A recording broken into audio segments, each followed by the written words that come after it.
Thank you so much for your invitation. To my acknowledgement, my mother-in-law gave me an unexpected reply. You're not coming with us. You annoy me. Got it? I wondered what made her treat me in this way. She didn't see me as a part of her family. Was it the job I had that bothered her so much? I felt like her words punched me in the face, and was too shocked to say anything back. I had managed to endure her abuses so far, but I wasn't gonna let her get away with this one. My name is Tracy. I've been working at quite a big company. The job itself is nothing fancy. But I'm surrounded by many good colleagues, including my boss. It's a nice environment that keeps me working here. My job gets quite hectic during peak season, but I never felt stressed because my colleagues and I have a good support system, and we work hard as a team. I guess not having a work relationship issue helps me a lot too. My parents have always worried about me working too much. The typical nagging of, "When do you plan to get married?" I always give them the same nonchalant answer. I still don't feel like it, and it's better not to rush into it. They normally just sigh and shake their heads at me. My life changed when my company threw a big party. I had never felt comfortable in a social setting, but I forced myself to join as it was a part of my job. The dinner was amazing, but I felt dizzy in the crowded hall, so I went out to a balcony to catch a fresh air. I was enjoying the night breeze when I heard a man's voice. It took me a while to realize that someone was speaking to me. "Oh, I'm sorry, I was in my own world." The guy standing across from me looked plain but friendly. "Are you antisocial?" His blunt question made it easier for me to be honest. "Yeah, I prefer working," I replied with a wry smile, to which he answered shyly, "Me too. I thought I was gonna be the only unsocial one here." He seemed to relax a bit and start asking me questions. His name was John, and we spoke about our work and our interest in traveling and movies. He was really into films and even knew a lot about old Hollywood. I prefer watching a movie at home than going out with a bunch of people. "Me too." He sounded a bit enthusiastic about my comment, and he immediately said, "Whoops, I haven't met anyone I can really talk to about all this, so I got a bit too excited." He seemed embarrassed. I found him cute, and we continued our conversation alone on the balcony. We exchanged our numbers at the end of the night. I normally didn't give my number easily to guys except at work, but he was different, in the sense that he made me feel relaxed while talking to him. "Are you dating someone now?" I froze to the out-of-the-blue question of Anne one day at work. She continued without care. "Because you start wearing cute outfits to the office, I assume you are meeting someone special after work." I wasn't certain what she meant by dating. "Not sure if we are dating, but we have common interests, and we watch movies or have dinner together. That's all." She looked at me puzzled and then rolled her eyes. "That is called dating." I guess she could read my mind, going, "Wow, I've been dating." She slapped her forehead and chuckled. "I'm happy that you're happy."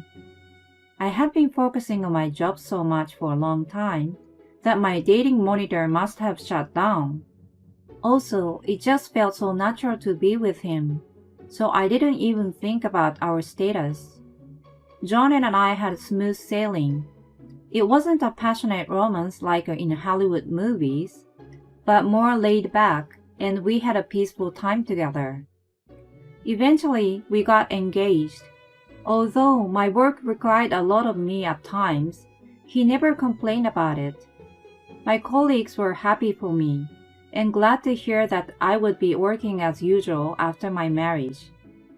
We started planning our wedding, and invited our friends as well as all of our colleagues. John's parents had a quiet manner just like him. His dad was courteous and a man of few words. His mom had a demeanor of dependability without being noisy.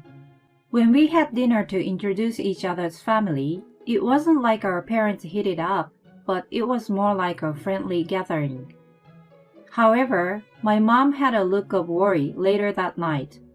When I asked her what was wrong, she said, "You might have a problem with John's mom later on. But John is a reliable guy, so I hope he can stand it between." John's mom was well-mannered, but didn't look bitchy. I shrugged off my mom's comment at that time. Later on, I came to realize how on point my mom was about her. Our wedding and honeymoon were both amazing. I always wanted to go to Rome ever since I watched Roman Holiday. We weren't allowed to sit or eat anything at the Spanish Steps where Audrey Hepburn ate gelato, but I was ecstatic just climbing up the stairs. Even though we intentionally went there during off-season, there were still tons of tourists trying to take pictures. After we returned home, and just when we felt like we settled down, my work started becoming busier.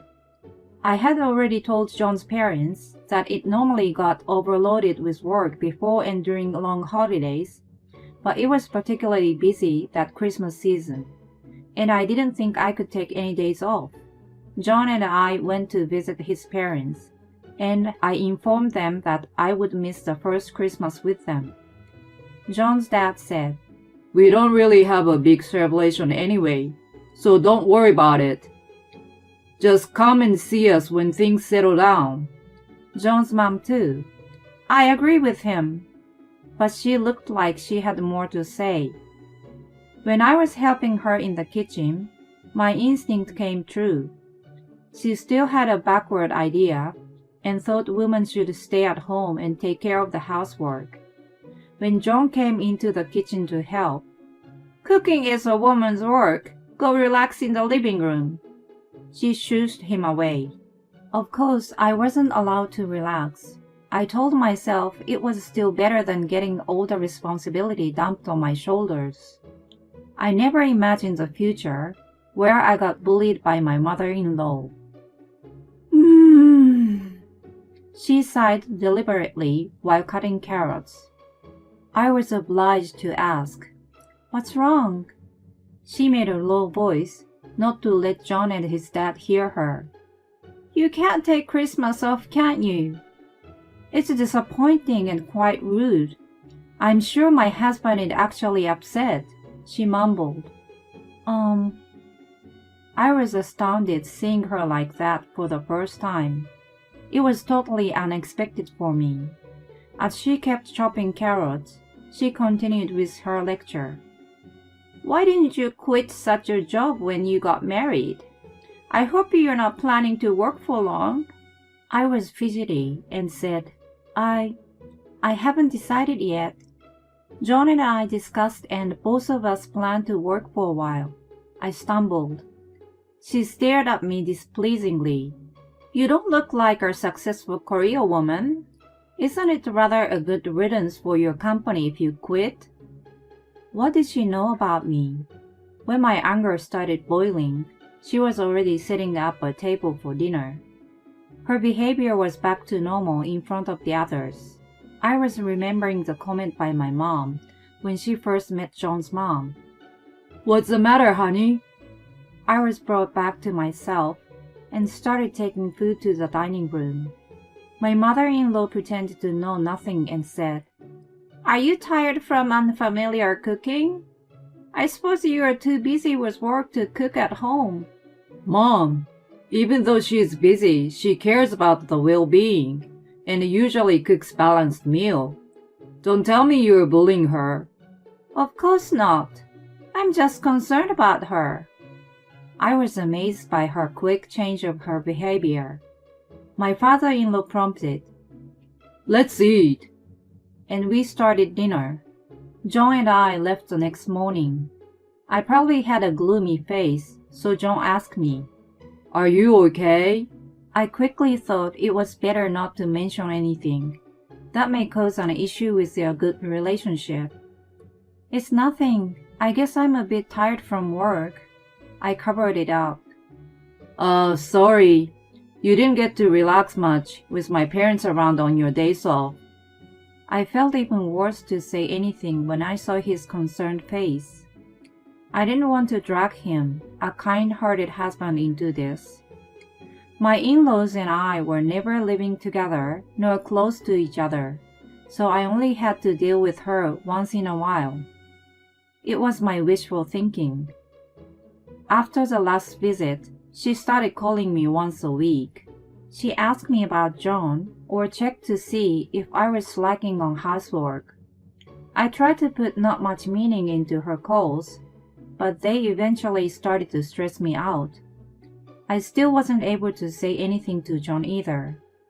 One day, I got a call from her again. As soon as I picked up the phone, she said, "My birthday is coming up next month." I totally forgot about it and said, "Yes, right. What would you like to do?" "I don't need you to celebrate my birthday." She quickly shut me down and kept speaking fast not to let me interrupt. "My husband suggested going for a short family trip." Since I love taking a trip, the second of the word made me excited regardless of what she had said just a minute ago.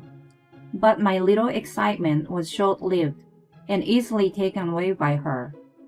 "Thank you for the invitation." "Are you kidding me?" She separated each word to make her comment more sarcastic. "I guess you will be invited as it's a family trip." She sounded irritated. "But you're not coming with us. You annoy me. Got it?" As I was looking for a word, she continued. "I want to go only with my family. There's no place for a daughter-in-law.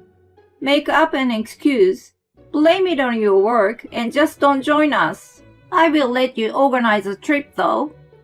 I finally had enough and let my anger flow. "I see. Whatever you say." "Watch how you speak to me."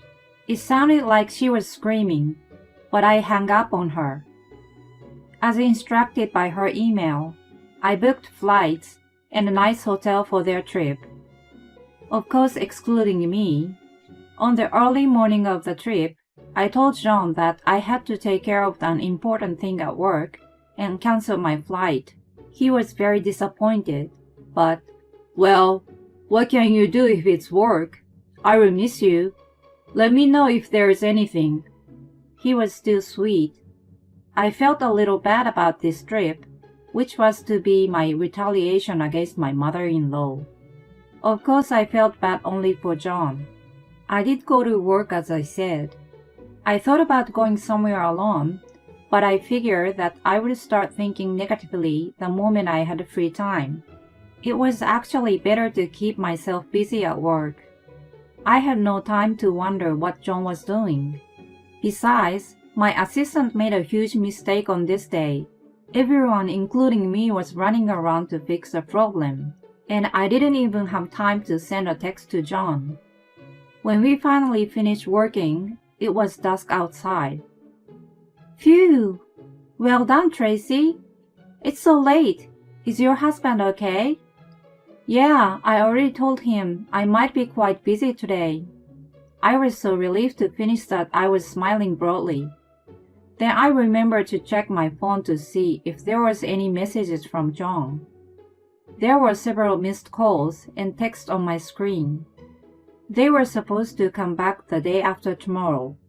When I was reading my text, my phone suddenly vibrated. I ran out to the hallway and answered the phone. "You need to explain this whole thing. What have you done?" My mother-in-law screamed so loud that her voice must have been heard from inside the office. "Calm down. Please lower your voice. I'm still at work."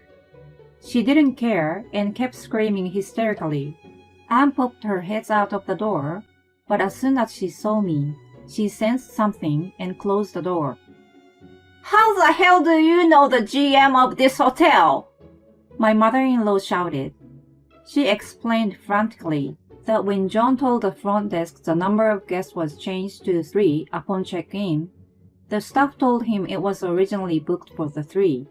She was too late to interfere and was questioned by John and his dad. She eventually had to come clean about what she had done to me. You know, I told you I work in the travel industry. That hotel was going through a hard time at one point. I really liked the service and amazing scenery around it, so I helped with the marketing to attract young crowds. People started coming because it was great for social media photos and unique services. I know the GM since then. She was listening with heavy breathing. I could imagine her face looking like the possessed girl from The Exorcist. The GM asked us why we were having a family trip without you. You arranged all this, didn't you? I calmly answered the enraged mother-in-law. No way, it's peak season right now. I didn't think he had time for such a thing. I pretended to be innocent. The GM and I had a good relationship, so when I was at the hotel for work last time, I told him that I got married and my last name had changed. John's last name was unique, so the GM must have noticed. John must have heard his mom's yelling and came over. I heard his voice in the back, and then he took the phone from her. I'm really sorry, honey. I had no idea what my mom was doing to you. Don't worry, babe. I didn't tell you either. I got scolded by the GM. He told me to take really good care of you and said it's rare to meet someone as compassionate as you. I felt like I was being scolded by your dad. I laughed at his comment. The GM was about the same age as my dad. He also had a daughter who was married, so maybe he did take it personally. I will see you tomorrow. We need to talk about this. Love you, Han. We hung up the phone. After they came back, we had a family meeting at John's parents' house. My mother-in-law was really not interested in what I did for work, so she didn't even know that John's company was a subcontractor of mine. John was told by the GM that if he didn't take good care of me, the hotel was going to re-evaluate the contract with his company. It will affect your performance review. When the GM mentioned it, my mother-in-law finally realized that she interfered with her own son's success and had greatly regretted her action. It probably didn't have that much of an impact on his career, but she had no work experience of her own and totally believed it. She looked remorseful and shrunk a half size during the meeting. I will never take a trip with you. I will only go with Tracy from now on. To John's comment, she scurried to defend herself. Please forgive me. I will tell the GM I will never bully Tracy, so you will have no problem at... Before she could finish her sentence, John grimaced and cut her off. You are so wrong. This has nothing to do with my work. If you can treat Tracy nicer, I will never speak to you again. She was sobbing at his words. I'm really disappointed to know you are such a terrible person. Her husband condemned her. Then she took my hands in hers. I'm very sorry. Please forgive me. I will never do such horrible things. Honestly, I wasn't convinced by her words. We will see from your action from now on. I've been too oblivious. I will keep my eyes on you now. John said in an authoritative tone, and then he turned to face me. I'm sorry again. I'm not gonna let her do whatever she wants from now on. He held me tight in his arms. I apologize too. It's unbelievable what she has done. My father-in-law too gave me a warm hug.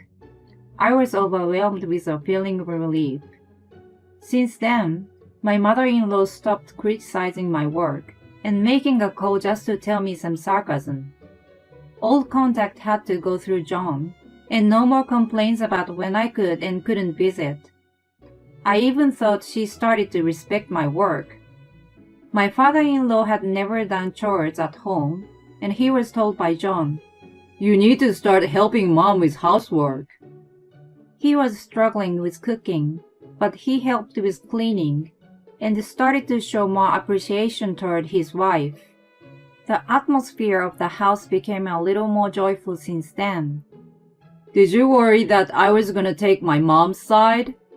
When John asked me, I honestly told him that I didn't want to create a cause to break their relationship. I'm glad we could turn the bad experience into a better family. Thank you, Han. He gave me a kiss on my forehead. 3 months after the family trip, the four of us were staying at the same hotel. Glad to see that it's still popular, I happily commented to the GM. It's because of you, he said with a shy smile. My mother-in-law told him, I'm very sorry for the incident. I've been scolded by my family and I deeply regret it now. I apologize for making you worried. John has been a very good husband. He looked at us family wholeheartedly and said, Tracy saved this hotel and me, so please take care of her. He really sounded like my own dad. I realized then that I was valued by many people, and I felt grateful for that. The trip turned out to be better than I had imagined. I had been there numerous times for work, so I was like a local guide. I took my family to secret spots, and we were all excited like kids. It was the perks of this job and my efforts. My in-laws and I would keep a reasonable distance and a good relationship in the future.